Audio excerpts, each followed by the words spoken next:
MTN SME Hub. Link to growth. Link to success. Link to the ultimate resource for business advice and insights.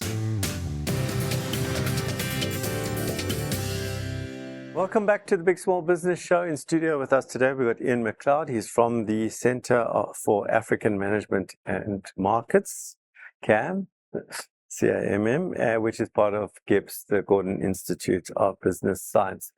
And we've been talking about storytelling, but now I'm watching this show and I go, oh, Ian sounds quite compelling. He's told a good story. We haven't been telling good stories at our business. So I want to start telling good stories. So I just want to, from a practical perspective, to share with our audience how we can start to become storytellers. What do we have to do practically?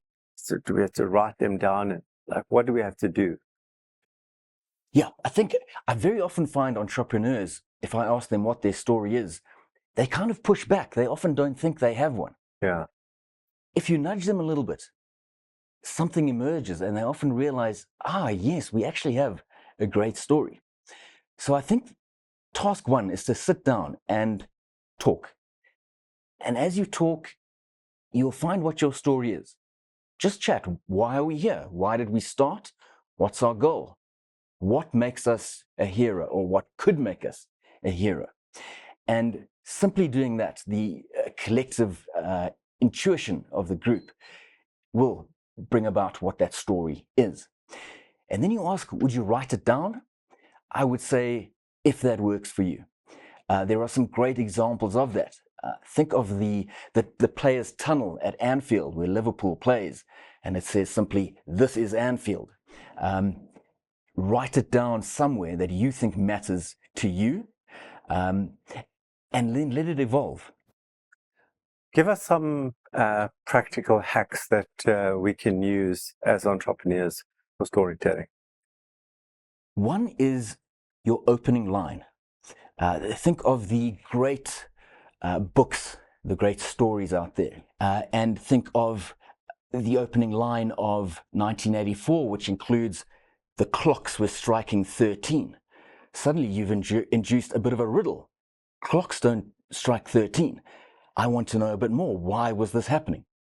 So opening with something compelling that maybe poses a bit of a riddle is a powerful way to gain attention. Okay, that was one hack. Have you got another one? Keep it simple. People don't necessarily want complex stories.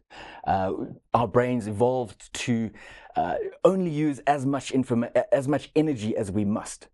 We don't want to follow complex stories, and we don't need them. Simple is better. Break it up into a series of events. Keep in mind the hero's journey. It doesn't have to be a hero's journey, but start with that in mind. Don't just, we see this often, people write something and there's no sequence. Have a sequence and a beginning, a middle, and an end. And if you can do those basics, you've got it. You've got what you need. Okay, I want to move. No conversation today would be a good conversation without talking about AI. What I'm seeing with businesses that I'm exposed to is a reliance on AI, but the problem is that there is none of one's own input. So what might happen is somebody would go in and say, look at my website and tell the story of my business without putting in the detail in. What have you seen AI now as an enhancement, as actually a detractor from good storytelling, as a no-no, as a you must use? How are you thinking about AI in storytelling as part of the storytelling process? I think this takes us right back to my very first idea, that storytelling is what makes humans human and special. Yeah. AI, I would suggest, is a tool. It's not a human, and it is automation rather than something special of its own that has a life of its own.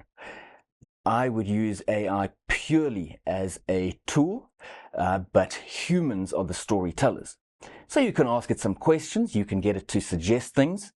But in my view, storytelling is a very human thing. AI is automation. In some ways, you might call it anti-human. But for now, I use it purely as a tool that humans use. Don't let the tool use humans. Okay, we've got 2 minutes left, and I maybe want to share in those 2 minutes a few, I suppose, do's and don't do's from my perspective. The entrepreneurs who are writing their future stories about telling the story of their future, that are using AI to go and generate that, I find that the stories become far more fantastical than true.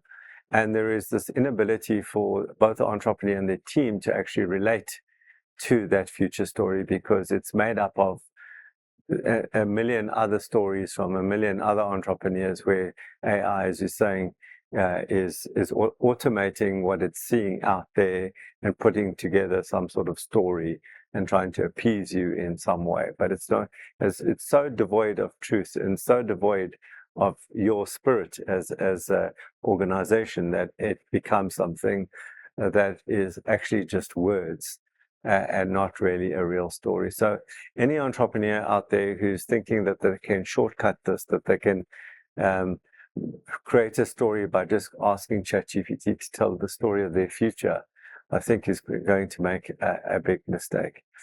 We've got a minute left. Do you want to comment on what I've just shared? I think you're absolutely right. I think AI doesn't know who you are, what you are, and your particular goals. It can agglomerate huge amounts of information from all kinds of sources and come up with something that might make sense. It might be very smart, or it might not be. It might be a hallucination. Your story is your story.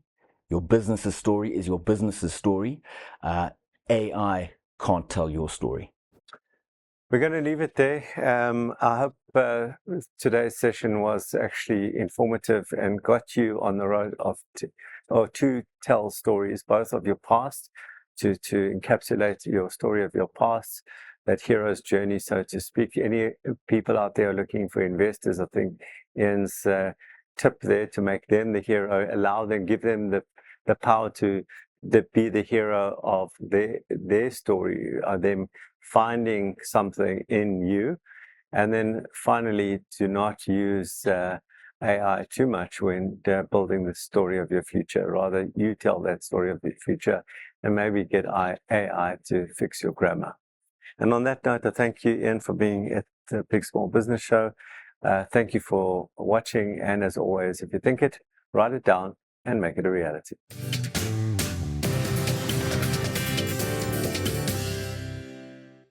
The Big Small Business Show, proudly sponsored by MTN Business.